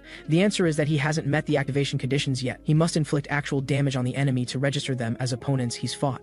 But these grave fiends are so tough that he hasn't managed to damage them at all, just as Clark worries about this. One grave fiend's palm suddenly catches his attention. This makes Clark exclaim that the tall grave fiend's palm appears to have burn marks. Miriam says that should be from her fireball. That grave fiend used its left hand to deflect her magic. As soon as she finishes speaking, they both realize something. Grave fiends fear fire. Even though they're high-tier monsters, this weakness can't be changed. So as long as they exploit this, they can inflict actual damage on the grave fiends. Thinking of this, they come up with a bold plan. Miriam fires a fireball at the grave fiends first. At the same time, Clark starts running toward them from the side. Before they can react, Clark accelerates and ducks beneath the fireball. Then he takes the unusual crowbar in his hand and thrusts it into Miriam's fireball. Because of the fabric wrapped around it, his crowbar quickly bursts into flames. While the grave fiend's attention is drawn to the fireball, Clark seizes the opportunity to attack from behind with his flaming crowbar. The moment they make contact, the grave fiend's name appears on the auto mode list. With the required condition met, Clark shouts to Miriam, "I'll finish the battle within 25 minutes, so make sure you stay safe during that time." Hearing this, Miriam is surprised. It only took 10 minutes to defeat 8 snow beasts, but taking down these 4 grave fiends will take more than twice as long. And Clark doesn't even have a proper weapon right now. How can he defeat 4 enhanced high-tier monsters barehanded? Clark first dodges with extremely graceful movements, perfectly evading all attacks from the grave fiend. Then, timing it perfectly, he uses the opponent's momentum to push its weapon upward. Meanwhile, his left hand stays in motion. Clark grabs the grave fiend's clothing and yanks it downward. This immediately throws the grave fiend off balance. Its swinging blade happens to strike another grave fiend behind it, but that's not all. While the grave fiend is temporarily immobilized, Clark seizes the moment and hurls it backward. Seeing the tall grave fiend's attack approaching, Clark lifts the grave fiend while striking another grave fiend's legs. Through this sequence of maneuvers, Clark remains completely unharmed while using them to eliminate 2 enhanced grave fiends. At this sight, Miriam's jaw drops in astonishment. Not just her, even the remaining 2 grave fiends never expected something so absurd to happen. This makes Miriam can't help but say, this is absolutely reckless. While neither Clark's attacks nor her magic can damage the grave fiends, the only things here that can break through their tough bodies are the grave fiends' own fists and blades. But to make them attack each other, he'd have to use himself as bait to redirect their strikes. Even if someone thought of this strategy, no sane person would actually attempt it. As expected, Clark under his skill's control is as insane as ever. In that case, she needs to move as well. Before the battle, Clark told Miriam that if the plan goes smoothly, all the grave fiend's attention will be on him, so he hopes she can take the opportunity to go find the exit. Because even if his auto mode can defeat these 4 grave fiends, they might have reinforcements, so he'd better find an escape route, just to be safe. Miriam expresses concern about this. She feels the danger level between their tasks is too different. She can't bear to see Clark face danger alone. After hearing this, Clark smiles reassuringly and says, "Don't worry, I'll be fine. Because I trust your intuition. It hasn't triggered a life-threatening warning, so I'll definitely be safe." Recalling this, Miriam can't help but think, "You idiot." She feels that while it hasn't reached life-threatening levels, the bad feeling has never stopped. Clark's auto mode may indeed be invincible, but after fighting the snow beasts, he collapsed for an entire night. And this time, the opponents are much stronger than the snow beasts. Thinking of this, Miriam shouts to Clark, "I'll definitely find the exit, so Clark, you must hold on until I get back. Even if you've collapsed by then, I'll carry you out of here." Before that bad feeling becomes life-threatening. As the countdown approaches, Clark successfully eliminates 3 of the 4 enhanced grave fiends. Looking at the last remaining one, Clark makes a taunting gesture. Seeing this, the grave fiend can't hold back any longer and launches a fierce assault. After cornering Clark, the grave fiend unleashes its trump card. Its head suddenly transforms into a gaping maw. Seeing this, Clark can only jump backward hastily, while he dodges the attack. The Grave Fiend quickly adjusts its target and slices a corner of rock in half. The moment Clark lands, he steps right on the gap and falls to the ground. Seeing this, the Grave Fiend feels a surge of excitement. It has no intention of letting this opportunity slip by. However, what it doesn't expect is that Clark deliberately showed this opening to finish it in one strike. Although the Grave Fiend now senses something's wrong, it's already too late. Clark raises the Grave Fiend's weapon, and with a swift strike, completely eliminates the last Grave Fiend. As the countdown ends, Clark's consciousness returns to his body. Though he defeated high-tier monsters with low-tier strength, his body suffers tremendous damage. Meanwhile, Miriam also senses something unusual. Her intuition has been constantly triggering alarms. A life-threatening presence is gradually approaching them from below. This makes Miriam worry about Clark's safety, but she knows that if she doesn't find the exit quickly, her intuition will become reality. Thinking this, Miriam gets moving again. However, after she walks away, a group of monsters suddenly emerges from the shadows. After some time passes, Clark regains consciousness. Enduring the pain throughout his body, he pulls out a high-tier potion from his pouch. After drinking it down, Clark feels revived. He silently thanks Tia for taking her advice to buy high-tier potions. After resting briefly, Clark complains about the 4 Grave Fiends on the ground. He feels he barely defeated these monsters through desperate fighting, but these 4 Grave Fiend jaws aren't even enough to complete one person's trial. If this dungeon is full of these monsters, his potions won't last. He should have secured an escape route first. But as soon as he finishes speaking, the door behind Clark slams shut. The sight catches Clark completely off guard and makes him call out Miriam's name. However, the only response is monsters' roars. Only now does Clark realize the space behind the door is filled with Grave Fiends. At the same time, another familiar voice reaches his ears. Wrong guess. Those aren't Grave Fiends. The holy seal on the door repels the undead. You don't even know this basic fact. As expected, even after 3 years, you're still an incompetent piece of trash. From the voice, it's clear that the person in the palanquin is Mika herself, a member of Special Force with life manipulation skill. Hearing this, Mika shows a displeased expression. She feels as Clark has no right to call her by name. To make him realize this, Mika decides to show Clark the gap between them. With just a small gesture, the surrounding monsters begin surging toward Clark. Soon they surround him completely, though fortunately, these monsters don't attack immediately. Clark knows this is only temporary, so he must quickly figure out these monsters' origins. Clark recalls Mika's skill. Her life manipulation can not only grant life to inorganic objects, but also control them at will. While Mika's ability only works on inorganic objects, there's no limit on targets. Thinking this, Clark guesses these monsters' identities. They must all be corpses that slumbered in this dungeon. Mika confirms this. She indeed used her skill to control all the corpses in this dungeon, though most have been used as feed. Speaking of which, Mika asks Clark if he knows how monsters evolve. Whether eating adventurers or monsters, as long as they consume enough, they can evolve. This statement sends chills down Clark's spine, making him ask Mika, "Are you saying you made Grave Fiends devour all the corpses here? In other words,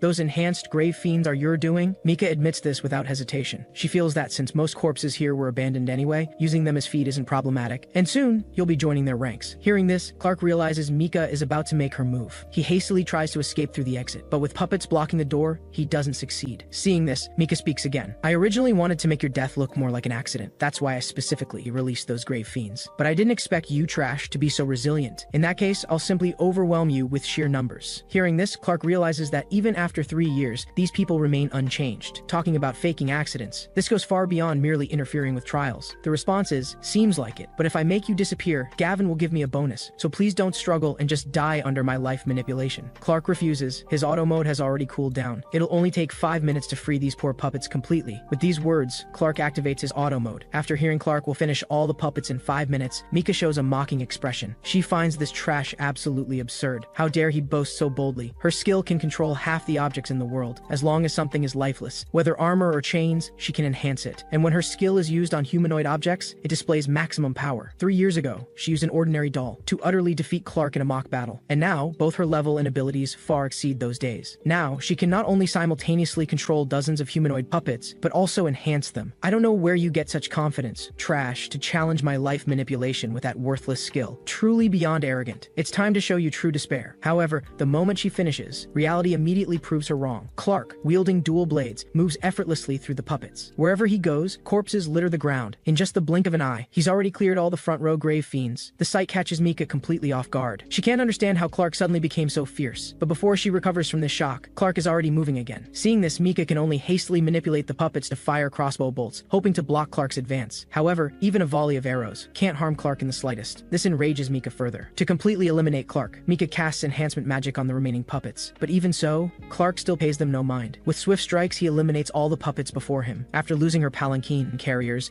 Mika tumbles to the ground in disarray. When she rises again, their positions have completely reversed. This makes Mika feel fear toward Clark. She absolutely can't accept this. How could she be scared by trash like Clark? Not only that, why is her dress covered in bloodstains? It looks absolutely hideous. This series of blows enrages Mika. She feels that she, an elite over level 100, there's no way she could lose to a low-tier adventurer. The puppets in this dungeon must be utterly useless. That's creating this illusion. It seems she must deal with Clark personally. Even if this makes her a criminal, it doesn't matter. With Gavin's wealth, such matters can easily be covered up. After all, as long as they control the guild headquarters in the royal capital, they can do whatever they want in this local guild. So even if you beg me on your knees, I'll step on your face and laugh while asking, did you say something? However, as soon as she finishes speaking, Clark eliminates the last puppet, and because Mika rushed into the battlefield, Clark roughed her up as well. As the countdown ends, Clark's consciousness returns to his body. He sees exactly this scene. This makes him ask Mika, did you say something? Clark continues, I once thought your skill was absolutely unbeatable, but now it seems it's nothing special, certainly not a tier above me. This deeply humiliates Mika. How could her life manipulation be equated with such a worthless skill? Mika remembers Gavin once said skills are ranked. For instance, his time stop ability stands at the pinnacle, a legendary skill once wielded by the hero himself. Truly an invincible power befitting a king. Gavin feels that while other members' skills can't reach his level, they're second only to his, so he doesn't want to see anyone disappoint his expectations. Speaking of this, Gavin reminds everyone again, don't fall to the same tier as that trash Clark, or don't blame him for being ruthless. At this point, Mika immediately shouts,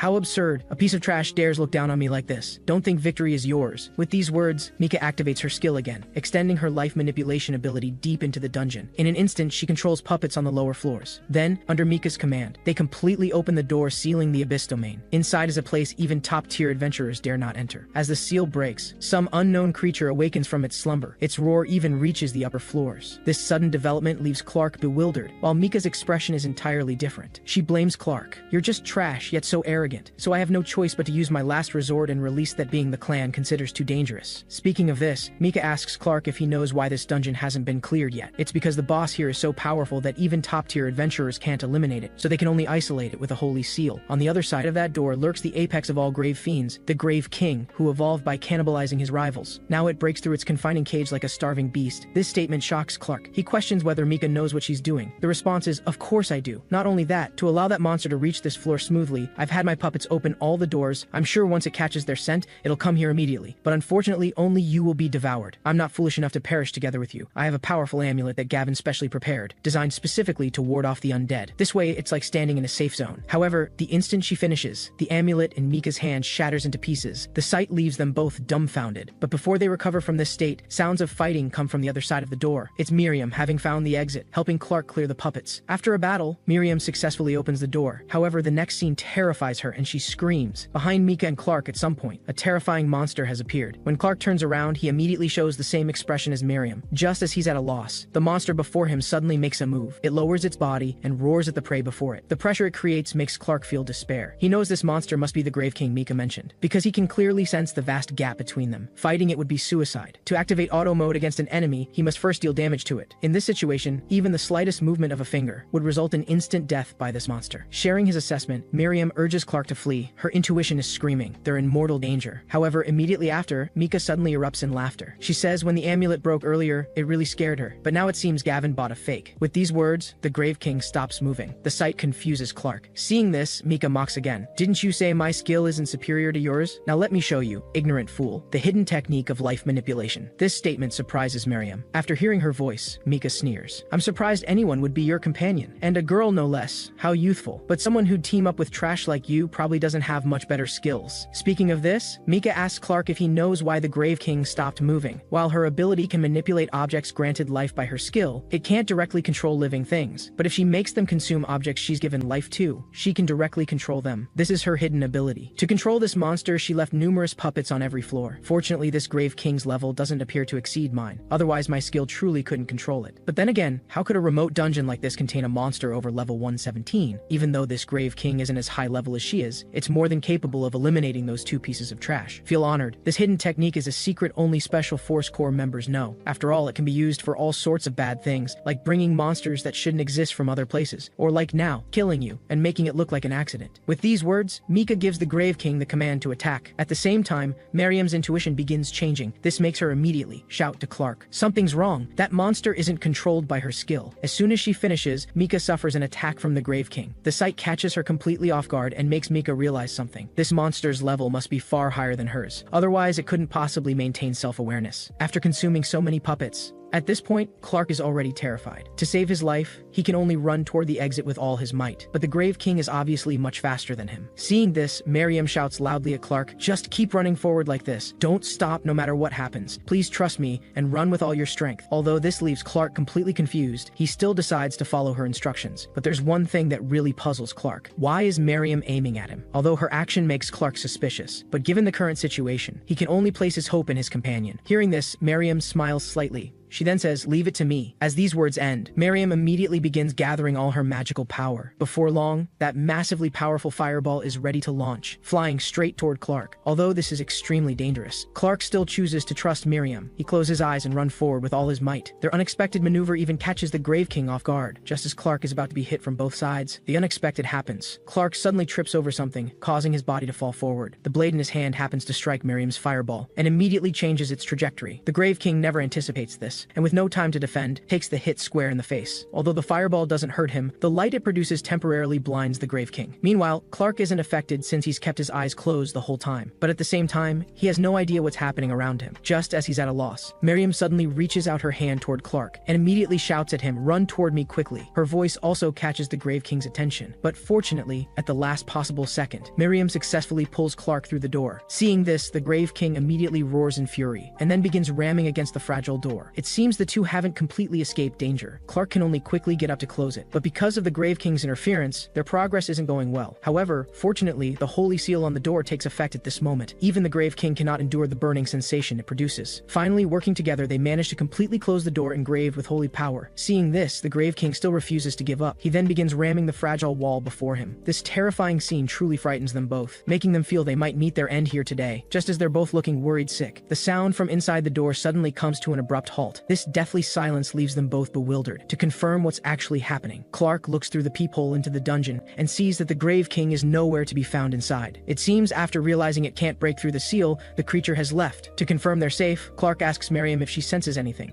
On this, Miriam says they're in the clear now, as her intuition isn't warning her of any danger. In other words, they are safe. After a hug, the two take a moment to rest. During this time, Miriam feels this adventure was such a loss. After going through all that trouble, they still didn't obtain the materials needed for the mid-tier trial. On this point, Clark says that's not entirely true, because he just found a Grave Fiend's jaw nearby. This makes Miriam extremely happy. Adding the 4 Grave Fiends they defeated earlier, wouldn't that complete the materials needed for the mid-tier trial? But the answer she gets is unfortunate, although he did put those 4 Grave Fiend jaws in his pack. In that situation just now, he had absolutely no chance to retrieve them, and in the current situation, they can't enter through the door again. However, just as he finishes speaking, Miriam asks Clark what he used to wrap the Grave Fiend's jaws. The answer she gets is the same as the previous package, leaving her speechless for a moment. They realize that what tripped Clark just now was the pack containing the Grave Fiend jaws. This coincidence not only saved Clark's life, but also allowed them to obtain the materials needed for the mid-tier trial. After celebrating, the two pack up and prepare to return to the guild. Looking at the unfamiliar weapon in his hand, Clark feels like he's forgetting something. With Miriam's reminder, he finally remembers that Mika is still inside. Looking at the unfamiliar, short sword in his hand, Clark falls into deep thought. Seeing this, Miriam can't help but complain. "You're not planning to go in and rescue her, are you?" But the answer she gets is, "Are you kidding me? If I go in now, wouldn't I be torn apart alive by that monster? I'm just thinking, since we knew each other, at least I should send her belongings back to her hometown or something." Though having said that, I feel like that type of person won't die easily. After all, weeds never die. Meanwhile, on the other side, the reason the Grave King stopped attacking the door is entirely because it remembered there's another prey still left in the dungeon. But when it arrives at the room, it discovers Mika has long disappeared. This makes it immediately roar in fury. Hearing this, Mika doesn't dare make a sound, fearing the Grave King below will discover her location. However, at this moment, a strange voice suddenly reached her ears. Even without low-tier Grave Fiends, one shouldn't hunt mid-tier or higher monsters. Still as reckless as always, I really don't know how that idiot has survived until today. Hearing this, Mika realizes that not only is there someone above her, but that person has also tied her up. She immediately confronts that person, leveraging her high-tier adventurer status to demand to be released. However, the answer she gets is, "Are you really sure you want me to let go? And you need to watch your language. Your current status isn't some high-tier adventurer, but merely a criminal suspect. I've seen all your crimes along the way clear. After all, the guild master ordered me to secretly monitor Clark and watch your actions. It seems you have some grudge between you, so that wherever Clark goes, members of Special Force always interfere. You've really done quite a lot of outrageous things on our guild's territory. Be prepared. This matter won't be brushed aside. Whether it's you or your boss Gavin himself, you will definitely pay the price for today's actions. But what kind of protection does that man have to survive this incident? After defeating a high-tier monster with low-tier strength, he then escaped from the Grave King. You know, this kind of luck rivals that of the heroes themselves. But let's set that aside for now. Let me be the first to say congratulations. If this isn't good enough to pass Grass, then fate must be joking. So allow me to say in advance, welcome to the world of mid-tier adventurers. At this moment, in the originally very peaceful border town, a mournful wailing sound suddenly rings out. The culprit behind this phenomenon is none other than the grave king beneath the old church. The sound it emits is like something from purgatory, making the townspeople feel terrified and uneasy. Even the guildmaster, who's discussing countermeasures, is startled by this terrifying sound. After determining it's coming from the direction of the old church, the guildmaster immediately shows a horrified expression. She never imagined that group would be so insane, to dare break the seal of an untouchable monster. Meanwhile, the members of Special Force are also greatly frightened by this sudden scene. They don't understand why a terrifying miasma has suddenly appeared in the town, just as everyone is panicking about this. Gavin suddenly says there's no need to panic, because this sound and miasma seem to be coming from the old church that Mika is in charge of. This statement astonishes everyone. Cher really wants to know what that idiot did to make the surrounding air this terrifying, so much so that it's like entering a top-tier dungeon entrance. On this point, Claire says it's not just similar. This is the air from a top-tier dungeon. Could it be that Mika released that monster the clan considered too dangerous? Regarding their discussion, Gavin not only doesn't care, but even praises Mika for doing well this time. It seems she learned from Cher's lesson. To be absolutely certain, she released the Grave King. Earlier, seeing her complaining face,